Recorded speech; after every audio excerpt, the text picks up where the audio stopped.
The vast majority of director's cuts are nothing more than a marketing ploy by studios trying to sell their films to audiences a few more times.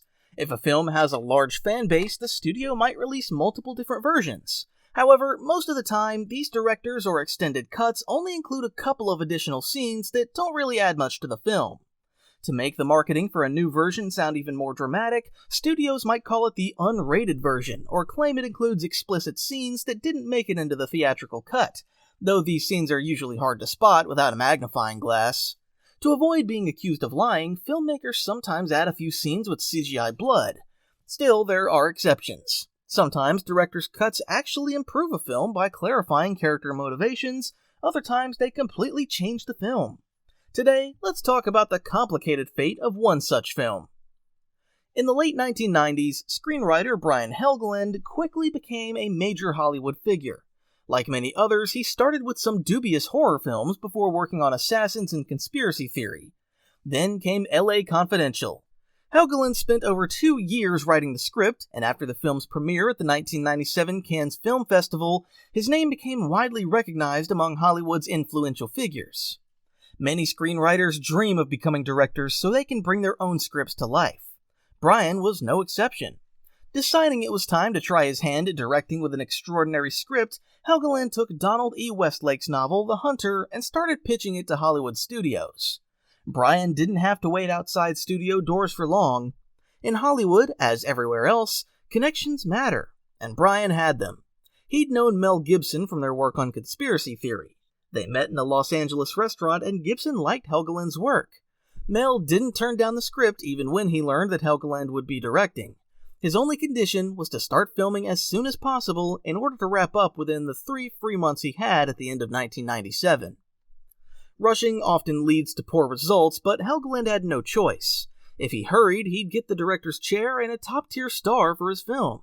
If he pushed back, he'd likely end up with nothing.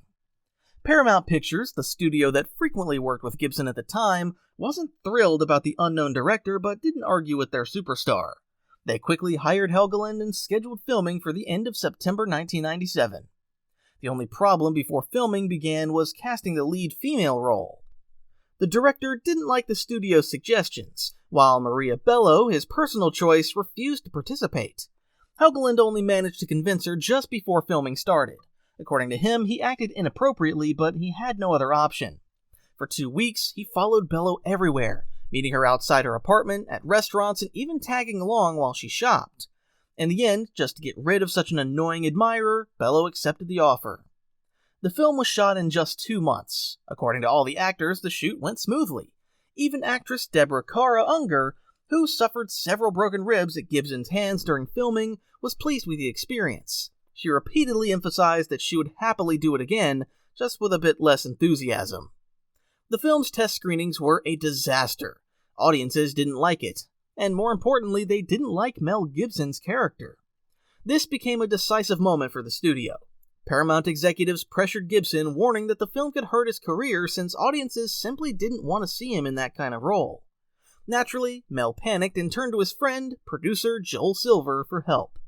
Silver was one of the most respected producers in Hollywood at the time, with numerous box office hits under his belt, including Die Hard, Predator, Commando, and 48 Hours.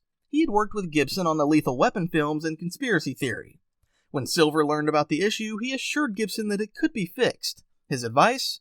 Add some humor and tone down the most unsettling scenes. Gibson took his advice and returned to the studio. Then came the so-called firing of Brian Helgeland. There are many different versions of what happened. Some sources blame Mel Gibson, claiming that he, fearing the film would damage his career, demanded reshoots and Helgeland's dismissal. Other sources insist that it was a studio decision and that Gibson, not wanting to escalate the situation, agreed that Helgeland needed to go. Gibson himself, however, later said in an interview that no one was fired. He and the producers simply met with Helgeland and asked him to make some changes to the film. According to Gibson, they merely asked what he thought about a few minor adjustments. Helgeland rejected their ideas, saying he had a specific vision for the character that he wasn't willing to compromise. That made perfect sense, so Gibson claimed he respected the director's decision. Helgeland said all of this happened around the time of the 1998 Academy Awards, where he won the Oscar for Best Screenplay for LA Confidential. Everything was going so well that he was confident no one would dare fire him.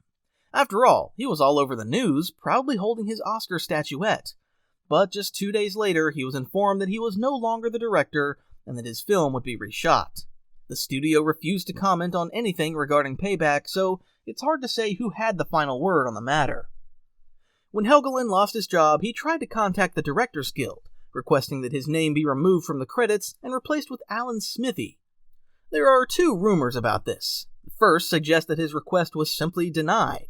According to the second, Helgeland changed his mind after being subtly reminded that if his directorial debut was released under Alan Smithy, he could kiss his Hollywood directing career goodbye.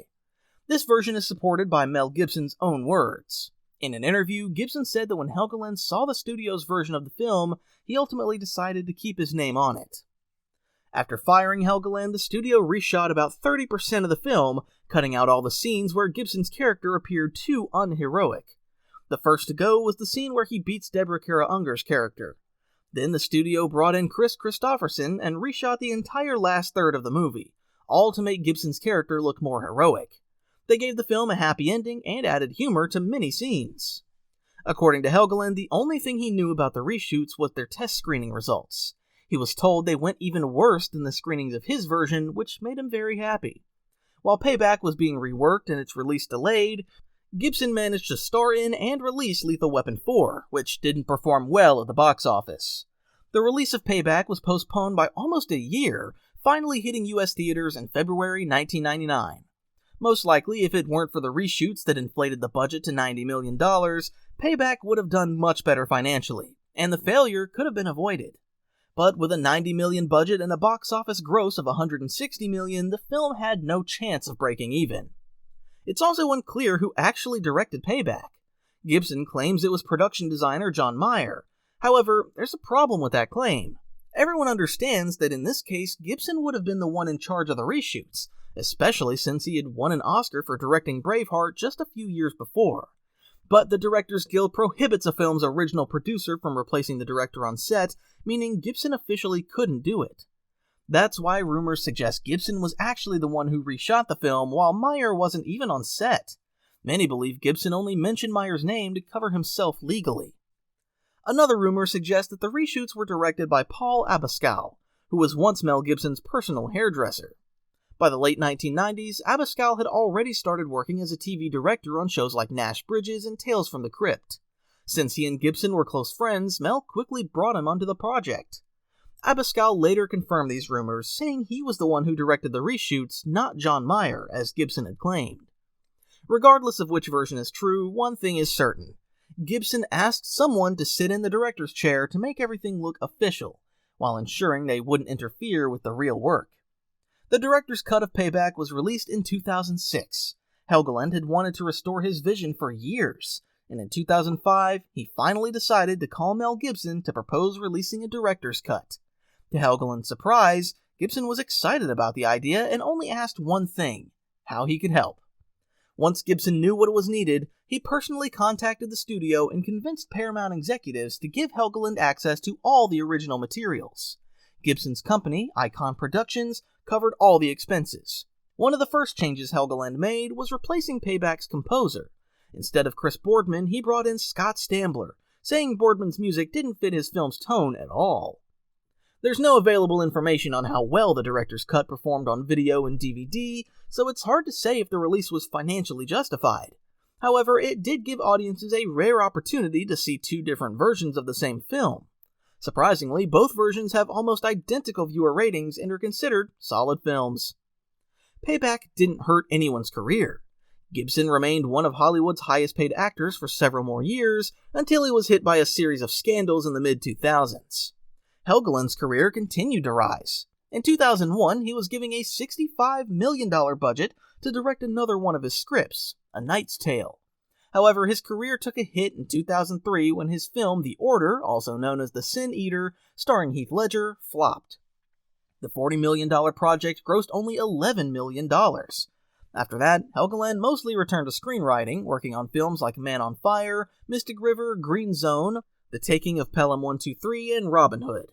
In 2013, he returned to directing with 42, and in 2015 he directed Legend, where Tom Hardy attempted to create an iconic character.